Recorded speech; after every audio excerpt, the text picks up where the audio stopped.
Umukit ng kasaysayan para sa lalawigan ng Isabela si Attorney Richmond Bulan Lucas bilang kauna-unahang Isabelenyo na top-notcher sa bar examination.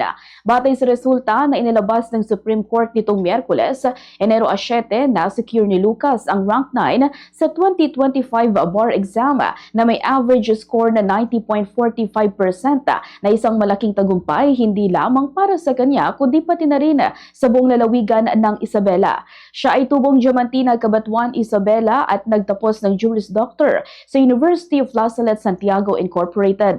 Sa panayam ng Bombo Radyo Kawayan kay Attorney Richmond Lucas, naniniwala siya na calling niya ang pag-aabogado dahil lagi umano siyang nabibigo sa tuwing sinusubukan niyang ilayo ang kanyang sarili sa pag-aaral ng law. Umabot kasi ng mahigit isang dekada bago niya tuluyang makumpleto ang Juris Doctor program. Una siyang pumasok ng law school taong 2012 matapos siyang mahikayat ng kanyang kaibigan, subalit hindi naging tuloy-tuloy ang kanyang pag-aaral dahil sa ilang mga kadahilanan. Kabilang narito ang pagkasawi ng kanyang ina na isa sa mga pinanghugutan niya ng lakas sa pag-aaral. Gayunpaman, nagawa pa rin niyang bumalik sa law school at matagumpay na nagtapos ng Juris Doctor noong 2024 matapos ma-inspire sa tagumpay ng kanyang mga kaibigan na pawang mga bar passers. Hindi kaagad siya nag-take ng bar matapos ang graduation dahil aminado siya na hindi pa siya handa. Kaya naman talagang pinaglaanan niya ng oras ng pagre-review upang maging maganda ang resulta ng pagsusulit.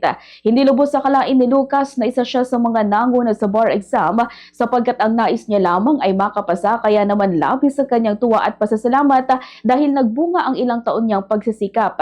Iniaalay naman niya ang kanyang tagumpay sa kanyang pamilya at kanyang paaralan na siyang sumuporta at humubog sa kanyang kakayahan upang maabot ang isa sa pinakamalaking milestone ng kanyang buhay.